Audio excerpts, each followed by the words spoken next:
Renungan Pagi Maranatha oleh Ellen G. White, 8 April 2026. Mari kita berdoa. Bapa kami yang di sorga, Allah pencipta langit dan bumi, laut dan segala isinya, Allah yang maha besar, maha kuasa, sumber segalanya, yang kami sembah selalu melalui anak-Mu yang tunggal, Yesus Kristus. Terpujilah Yesus, anak Allah yang maha tinggi, yang adalah Raja kami yang agung. Pada pagi hari ini kami bersyukur boleh bangun dan berbakti, dan sebagaimana membaca dan mendengarkan nasihat firman-Mu, kiranya ini menjadi pembaharuan bagi kami semua, agar mengamarkan kepada dunia persiapan yang pertama dan terutama dalam hidup mereka. Beserta kami sepanjang perbaktian ini, kehendak-Mu yang jadi. Ampun kami akan dosa dan salah, karena kami berdoa hanya dalam nama anak Allah yang tunggal, Yesus Kristus, yang adalah Tuhan dan Juru Selamat kami. Amin. Renungan hari ini akan dibacakan oleh Saudara Jansen Siregar. Kepada Saudara Jansen, kami persilahkan. Selamat pagi. Renungan pagi tanggal 8 April tahun 2026 berjudul Bunyikan Tanda Bahaya. Ayat intinya terdapat di dalam Yoel 2 ayat 1. Bunyinya demikian. Tiuplah sangkakala di Sion dan berteriaklah di gunungku yang kudus. Biarlah gemetar seluruh penduduk negeri, sebab hari Tuhan datang, sebab hari itu sudah dekat. Hal-hal yang menyangkut keselamatan kekal kita sekarang harus menyerap perhatian kita. Kita tidak dapat menempatkan perkara surgawi di tempat kedua. Penghakiman Allah sedang berlangsung di bumi. Mereka berbicara dalam peringatan yang hikmat, berkata, "Hendaklah kamu juga siap sedia, karena Anak Manusia datang pada saat yang tidak kamu duga." Matius 24 ayat 44. Ada banyak sekali, bahkan sangat banyak, di dalam jemaat kita yang sedikit sekali memahami arti sejati dari kebenaran untuk masa ini. Aku memohon kepada mereka agar tidak mengabaikan penggenapan tanda-tanda zaman yang dengan jelas menyatakan bahwa kesudahan sudah dekat. Oh, betapa banyak orang yang belum mencari keselamatan jiwanya akan segera meratap dengan pahit. Sudah lewat musim menuai, sudah berakhir musim kemarau, tetapi kita belum diselamatkan juga. Yeremia 8 ayat 20.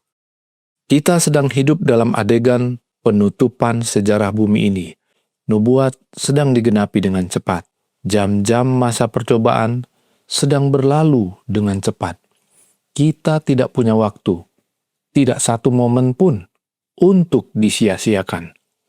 Janganlah kita ditemukan tertidur di pos jaga. Jangan seorang pun berkata dalam hati atau melalui perbuatannya, "Tuanku tidak datang-datang." Lukas 12 ayat 45. Biarlah pekabaran tentang kedatangan Kristus yang segera bergema dalam kata-kata peringatan yang sungguh-sungguh. Mari kita membujuk pria dan wanita di mana-mana untuk bertobat dan lari dari murka yang akan datang. Mari kita bangunkan mereka untuk segera bersiap, sebab kita sedikit sekali mengetahui apa yang ada di depan kita. Biarlah para pendeta dan anggota jemaat pergi ke ladang yang sedang menguning. Tuhan segera datang, dan kita harus siap menyambutnya dalam damai. Mari kita bertekad melakukan segala yang kita mampu untuk menyampaikan terang kepada orang-orang di sekitar kita.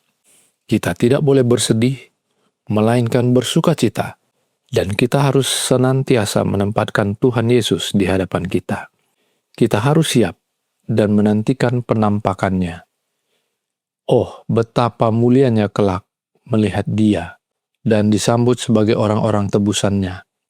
Lama kita menunggu, tetapi iman kita tidak boleh menjadi lemah. Jika kita dapat melihat Sang Raja dalam keindahannya, kita akan diberkati untuk selama-lamanya. Aku merasa seakan harus berseru dengan lantang, pulang ke rumah. kita semakin mendekati waktu ketika Kristus akan datang dengan kuasa dan kemuliaan besar untuk membawa orang-orang tebusannya ke rumah kekal mereka. Demikianlah bacaan renungan pagi kita pada hari ini. Terima kasih dan Tuhan Yesus memberkati. Terima kasih atas penata layanan Saudara Yansen.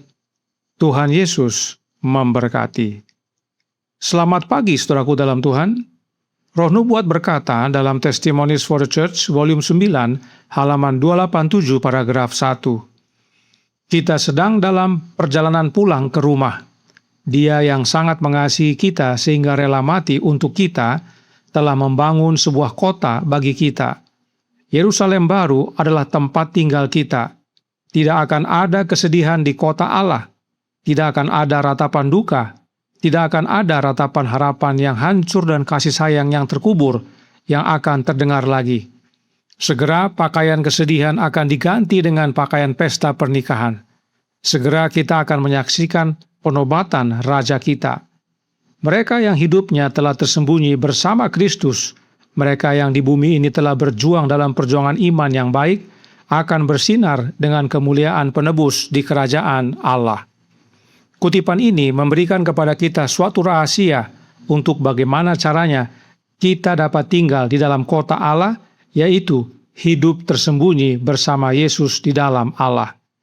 Perhatikan yang Paulus nyatakan berikut ini dalam Kolose 3 ayat 2-4 yang berkata, "Pikirkanlah perkara yang di atas, bukan yang di bumi, sebab kamu telah mati dengan hidupmu tersembunyi bersama dengan Kristus di dalam Allah.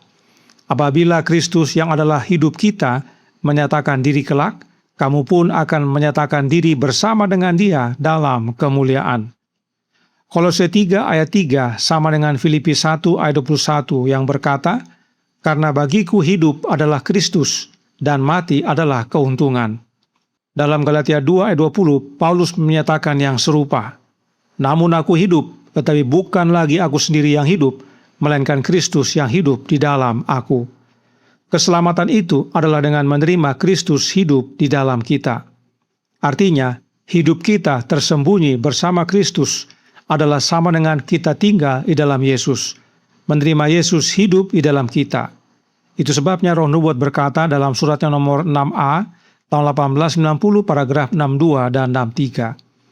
"Jika roh pikiranmu belum diperbarui, demi jiwamu jangan menunda untuk menyembunyikan hidupmu bersama Kristus di dalam Allah. Inilah urusan pertama dalam hidupmu.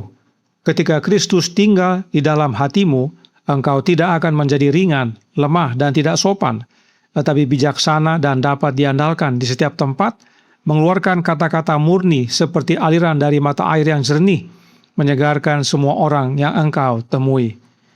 Ada hubungan erat antara hidup kita tersembunyi bersama Yesus di dalam Allah dengan Yesus tinggal di dalam hati kita. Sebab baik hidup tersembunyi bersama Yesus di dalam Allah dan Yesus tinggal di dalam hati adalah sama, yaitu oleh menerima rohnya Yesus. Dalam tulisan lainnya dikatakan, suratnya nomor 53, tahun 1895, paragraf 5. "Biarlah hidupmu terjalin oleh mata rantai tersembunyi dengan kehidupan Yesus. Biarlah hidupmu tersembunyi bersama Kristus di dalam Allah. Maka karena Kristus hidup, kamu pun akan hidup." Inilah pentingnya untuk hidup kita tersembunyi bersama Kristus di dalam Allah. Sebab hidup Yesus jadi hidup kita, dan karena Yesus hidup, maka kita pun akan hidup. Tinggal di dalam Yesus, itulah pengharapan akan kemuliaan. Perhatikan perbedaan mereka yang hidupnya tersembunyi bersama Yesus dengan yang tidak tersembunyi. Testimonies for the Church, volume 2, halaman 425, paragraf 1. "Anda telah berulang kali berkata, 'Saya tidak bisa menahan amarah, saya harus berbicara.' Anda kurang memiliki roh yang lemah lembut dan rendah hati. Diri sendiri masih hidup, dan Anda terus-menerus berjaga-jaga untuk melindunginya dari rasa malu atau penghinaan. Rasul berkata, "Sebab kamu telah mati dan hidupmu tersembunyi bersama dengan Kristus di dalam Allah." Mereka yang telah mati terhadap diri sendiri tidak akan mudah merasakan dan tidak akan siap untuk melawan segala sesuatu yang mungkin mengganggu. Orang mati tidak dapat merasakan, Anda tidak mati. Jika Anda mati dan hidup Anda tersembunyi di dalam Kristus, 1000 hal yang sekarang Anda perhatikan dan yang menyusahkan Anda akan diabaikan sebagai hal yang tidak layak diperhatikan. Anda akan memahami hal yang kekal dan berada di atas cobaan-cobaan kecil dalam hidup ini. Mereka yang hidupnya tidak tersembunyi bersama Kristus di dalam Allah akan mudah marah, mudah tersinggung, mudah terganggu dengan situasi dan kondisi, sebab diri mereka belum mati. Tetapi jika diri mati, maka sebagaimana orang mati tidak dapat merasakan apa-apa lagi. Cobaan-cobaan kecil yang selama ini mengganggu tidak lagi mengganggu hidupnya, sebab Kristus yang hidup di dalam dirinya mengarahkan pandangannya ke sorga. Inilah amaran yang harus dikumandangkan kepada banyak orang, agar diri sendiri mati dan Yesus yang hidup di dalam kita. Sebab inilah persiapan utama dan terutama jika kita rindu untuk bersama Yesus dalam kemuliaan. Karenanya renungan pagi hari ini ingatkan kita semua dalam Maranatha, halaman 106 paragraf 4. Kita sedang hidup dalam adegan penutupan sejarah bumi ini. Nubuat sedang digenapi dengan cepat. Jam-jam masa percobaan sedang berlalu dengan cepat. Kita tidak punya waktu, tidak satu momen pun untuk disia-siakan. Janganlah kita ditemukan tertidur di pos jaga. Jangan seorang pun berkata dalam hati atau melalui perbuatannya, Tuanku tidak datang-datang. Lukas 12 ayat 45. Biarlah pekabaran tentang kedatangan Kristus yang segera bergema dalam kata-kata peringatan yang sungguh-sungguh. Mari kita membujuk pria dan wanita di mana-mana untuk bertobat dan lari dari murka yang akan datang. Mari kita bangunkan mereka untuk segera bersiap, sebab kita sedikit sekali mengetahui apa yang ada di depan kita. Biarlah para pendeta dan anggota jemaat pergi ke ladang yang sedang menguning. Kita bangunkan orang-orang dengan mengabarkan bahwa Yesus datang segera.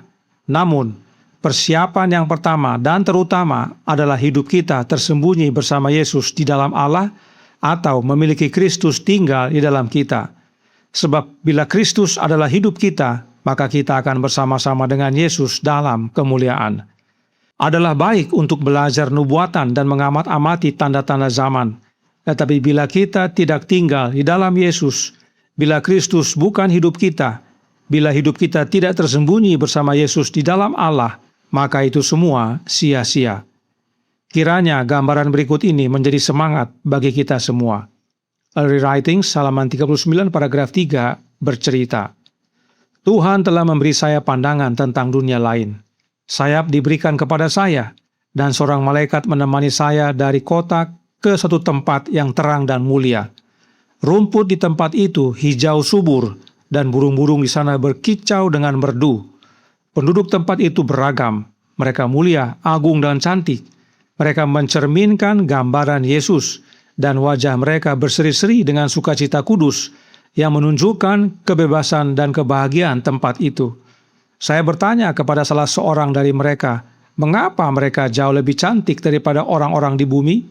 Jawabannya adalah, kami telah hidup dalam penurutan yang ketat kepada hukum Allah dan tidak jatuh karena ketidaktaatan seperti orang-orang di bumi. Gambar Yesus adalah karakternya Yesus. Hukum Allah adalah salinan karakter Allah. Artinya penduduk dunia lain yang tidak jatuh memiliki karakter ilahi dalam hidup mereka. Dan untuk memiliki karakter ilahi, kita harus menerima Kristus tinggal di dalam kita, yaitu oleh kehadiran Roh-Nya. Sebab pekerjaan menyempurnakan karakter adalah pekerjaan Roh Kristus dalam hati kita. Inilah tanda bahaya yang harus kita bunyikan kepada dunia, yaitu agar tinggal di dalam Yesus dan Yesus di dalam kita. Sebab bagi dunia-dunia lain, kita adalah orang-orang yang tidak menurut hukum Allah, orang-orang yang tidak memiliki gambar Yesus. Dan bila kita tidak memiliki gambar Yesus, kita binasa. Oleh sebab itu, bunyikan tanda bahaya, sebab Yesus datang segera. Tuhan memberkati, saya bawa dalam nama Yesus. Amin. Mari kita berdoa. Bapa kami yang di sorga, Allah pencipta langit dan bumi, laut dan segala isinya, Allah yang maha besar, maha kuasa, sumber segalanya, yang kami sembah selalu melalui anak-Mu yang tunggal, Yesus Kristus. Terima kasih atas amaran pada pagi hari ini. untuk kami membunyikan tanda bahaya kepada dunia bahwa Yesus datang segera. Dan persiapan pertama dan terutama adalah dengan memiliki Kristus tinggal dalam hidup kami. Karenanya tolong kami ya Bapa, karuniakanlah roh anak-Mu dalam hidup ini, sebab hanya dengan menerima rohnya Kristus, maka Kristus tinggal dalam kami. Dan bila mana Kristus tinggal dalam kami, maka itulah pengharapan kemuliaan. Kami akan bersama-sama dengan Yesus dalam kemuliaan. Beserta kami sepanjang hari ini kehendak-Mu yang jadi, ampun kami akan dosa dan salah, karena kami berdoa hanya dalam nama anak Allah yang tunggal, Yesus Kristus, yang adalah Tuhan dan Juru Selamat kami. Amin.